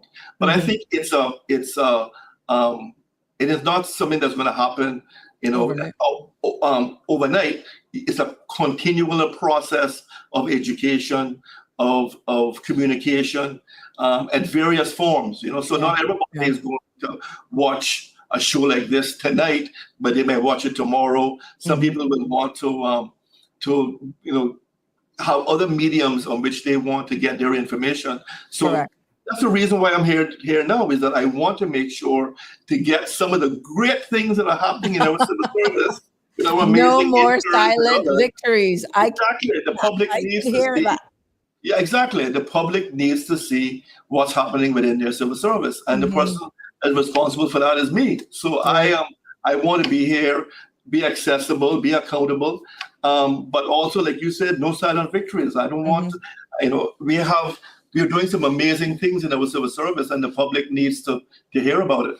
Well, what a better way? CMRTV.com, Sabrina Speaks, and A Cold Hard Truth in the Morning. There you go. Our stats prove it all. Now, looking forward, and I honestly am happy with the enthusiasm, the whole internship with these young ladies and gentlemen who have joined you. I hope, interns, that you're inspired by the level of conversation, and you can see that we didn't shun away from asking the difficult questions. Again, this is a tell it all. And you see how Mr. Manderson can quite eloquently respond to some difficult questions, because he's coming from a sense of, one, he knows it. And at the end of the day, in his role, this is quite normal. So I'm hoping that this puts another element to your internship that will resonate with you for the rest of your professional life. Well, I can let them speak, but we were talking about this, so I said, listen, for the first 4 to 5 minutes, we're going to talk with you, but then afterwards, they're going to ask me a lot of questions. Do you want to stay? And everyone said, yes, I want to stay. So that tells you right there, they are interested in what's going on in the civil service. They're interested in what's happening in our country, but they want to learn as well. So I hope this has been a good learning opportunity where they've seen the interaction that we're having. You're doing your role, I'm doing mine. You're asking the tough questions, and I should be able to answer them. So I think this is a great opportunity for them as well. Correct. Now, we know that mental health issues and challenges, burnout, and all of that sort of stuff has been one of the things that civil service has been able to take advantage of. How do you say that has evolved from back in our days working, where you never heard anything about, I need a mental health day? Or how have you how are you actually shaping the civil service to conform to the new norms of what the future is looking like? Because technically you are in charge of the civil servants. That makes you the chief of human resources, despite you having delegated HR managers for respective departments. Overall, nationally, you are the chief director for HR for every civil servant. Yeah, absolutely. And it has been a real eye-opener for me. So starting with my own health challenges a couple of years ago, really woke me up, having a heart attack, listening to my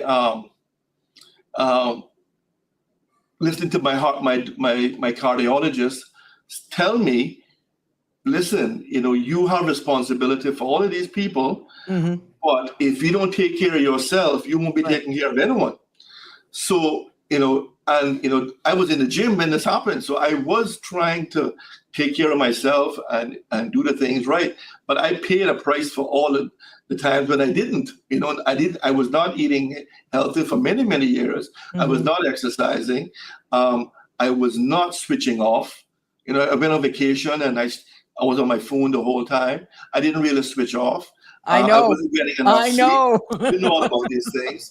So that health challenge, I think, has really turned my mind to try to do everything I can to make sure that what happened to me doesn't happen to others in the civil service. So we have our wellness committee, which does a really great job of promoting wellness across the civil service, not just physical wellness, but mental wellness as well. We have many, many seminars.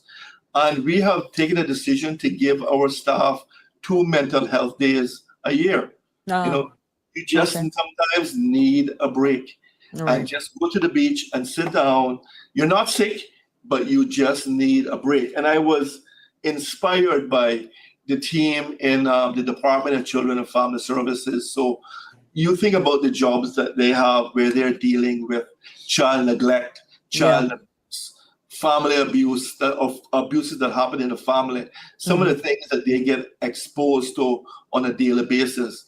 And that was something that the director there, Ms. Paulina Mendoza Williams, did. And I just said, you know what, we're going to put this across the entire civil service.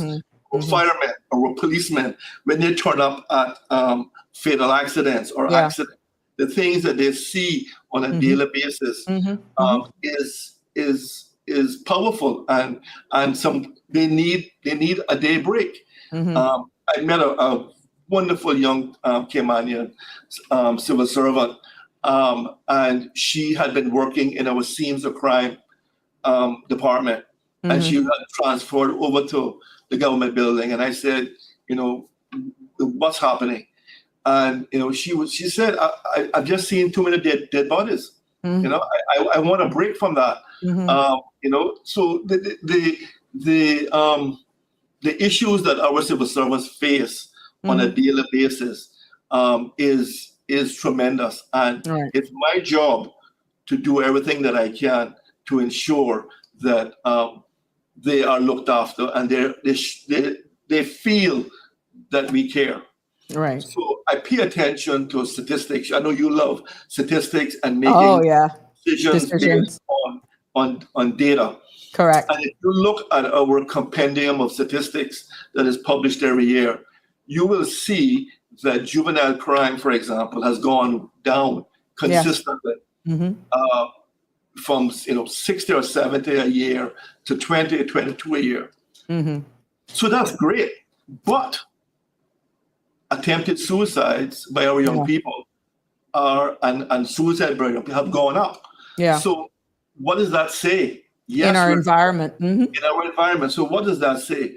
So we're doing well keeping our people out of crime, but we need to do a better job dealing with mental health issues and bullying and all those other things that drive people to hurt themselves. So it's something that we must constantly be aware of, take this seriously, and do everything we can to help our people. Which segues quite nicely into this. with creating a safe space for civil servants to be able or feel welcome if they feel that they have been a victim of victimization, they've been subjected to victimization, and being able to speak out. Right. What efforts are being made to make sure that they don't feel as though they're muzzled, that they're not taken seriously, that confidentiality is surrounding the safe space or being placed in a safe space, so that if civil servants don't feel as though they're held down if they've been subjected or feel they've been subjected to victimization? Yeah, absolutely. So they have protection under our anti-bullying and harassment policy. That if they feel that they have been harassed or bullied or victimized, there are various sections in our laws that talk about how you can be protected. We have the ombudsman office where you can whistleblow about what's happening. So I think there is a number of avenues available to our civil servants that if they feel that they're not being treated fairly or things are not going well, that they can reach out to a colleague, a friend, their line manager, and know that if they make the report, that they will be safe. I don't have concerns about that at the moment. So you feel you're growing and improving this line of communication from back then to now, that you realize that there was possibly a gap, and now you're actually doing your best to make sure you get the necessary pathways or access to, so that no civil servant should feel that they're not able to speak. Exactly. So there was a time when we didn't have our anti-sexual and harassment policy. We now have it, and it sets out very clearly what steps must be taken to ensure there's no victimization. So yes, today we are much better than we were 5 years ago. So I feel a lot better. I feel really good. Good. I am proud of you. And look at how quickly it's almost 7 o'clock. Because of your great panelists there with you, all the interns. Oh, I'm so happy. And for a phenomenal interview here on the debut of the Sabrina Speaks show, I will give you a couple of minutes of any parting words you may want to leave with us. And from the perspective of the interns, the new hire, that's Miss Rankin, and definitely closing with you, Mr. Manderson. And I would welcome you and any government department, as a matter of fact, to be frequent this show, because you can see the level of communication that we're able to have. We educate, we inform, but I would also love to do a more in-depth interview with you on this platform, Mr. Manderson, going back, in the middle, and coming to futuristic, looking at those days, possibly hanging in a hammock somewhere. Yes. Do want to know. And I know you love you. Yeah, I want to say coming soon. Yeah. Yeah. But I'll give the interns an opportunity. Sure. Let's start with Ms. Rankin, if you want to say anything. Well, as it stands, I am very proud of all the interns that we currently have within the civil service. They're all just great inspiration to others. For those young Caymanians, I highly encourage you all to network, to volunteer, to also create a LinkedIn account. Very crucial. Wow. I love LinkedIn. And it's very important to network on there. And if you know of someone that works within maybe an industry that you're interested in, send them a message and say, hey, I would like to go for coffee. I just want to discuss more about how you got to the position that you're currently in. That's very important, networking, and always strive to do better and continue with your studies. Excellent. Anyone else? I'm very grateful to be a civil servant, and my advice to the younger people is to really get involved. It can really help a lot with experience and knowledge as well, because I have learned a lot since I've been here. Wow. And going forward, I hope to learn a lot more. And I'd also like to thank everyone for making me feel welcome here. It's really been an honor. And that's all I have to say. I'm thankful to be here. I just want to tell everyone else that don't be afraid to be yourself. Don't be afraid to share your ideas. Really put yourself forward, put yourself out there, because you never know what can happen. You never know who you'll meet. You never know what opportunities will open up for you. Excellent words. Excellent. I want to else? start by thanking both you, Miss Sabrina, and the DG here for giving us this opportunity to showcase our talents and represent our ministries and departments. I'd also like to say that I'll give back to your community, get out there. You'll be surprised of how much you can network just by giving back and doing community service and just going out there and meeting people and talking to people and seeing who they know and what they do and just making that impression on people, because you can open so many doors with just being genuine and believe in yourself, and confidence starts from within. So once you have that, you'll be great. Oh, wow. There you go. Well, Mr. Manderson, they go put you to shame. They set the bar. They set the bar. You can see that our mug is looking good. Yeah. Oh, yeah. Any parting words from you, or did I miss somebody? Oh, no, yes. Yeah, I just want to say thank you for having us on the show and allowing us to speak about our experiences. And I just want to encourage anybody that was on the fence about applying to the civil service to go ahead and do it. It's a great experience. All right. It's a pleasure. It's my honor. I would like to thank you for having me on this platform, Ms. Sabrina, and thank you to Deputy Governor for this opportunity. And for anyone on the fence as well, it's okay to be scared and be nervous, but you just got to do it and keep chasing your dreams, and don't give up. There you go. So from me, Sabrina, thank you very much for having us. It's really, really been a privilege to be here to answer all of your questions, to be accessible and accountable. And I can't say enough about how proud I am of the interns that we have here. Like I said, this is a snapshot of the over 146 interns that we have. Right. But I think the people of the Cayman Islands can see that our future is bright. And I like to always, as you know, focus on the positivity and have that attitude of gratitude. Right. And I think that's so very important, that we should celebrate our young people. Yes, there's times to complain, but really let's focus on celebrating our young people, celebrating all of the good things that are happening in our government, in our civil service, and let us continue to work together for that common purpose of making people's lives better. So thank you very much. Well said, and thank you so much. It has been a pleasure hosting you on this, your debut show on the Sabrina Speaks. We are live. Yes, you better.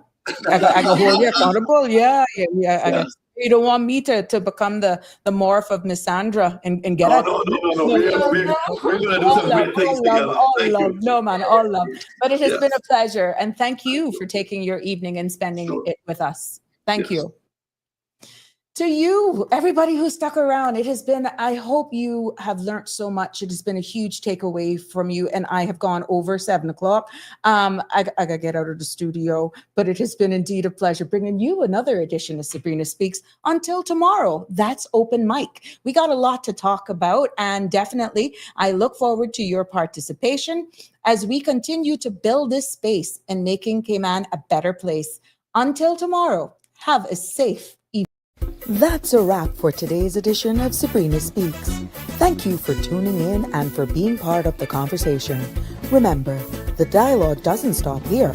Stay engaged, stay informed, and most importantly, stay empowered. We'll be back tomorrow at 5 p.m., same time, same place, right here on CMR TV and radio, where your voice matters and your truth is heard. Until then, Cayman, take care of yourself and each other. That's it for today's edition of Sabrina Speaks, where your voice matters, your story counts, and your truth is always welcome. Join us weekdays from 5 until 6:30 p.m. right here on CMR TV as we dive into the topics that matter most to you. Catch the show live or on demand at cmrtv.com. And don't forget to follow us on Facebook, YouTube, and Instagram so you never miss a moment. Until next time, stay informed, stay engaged, and always speak your truth.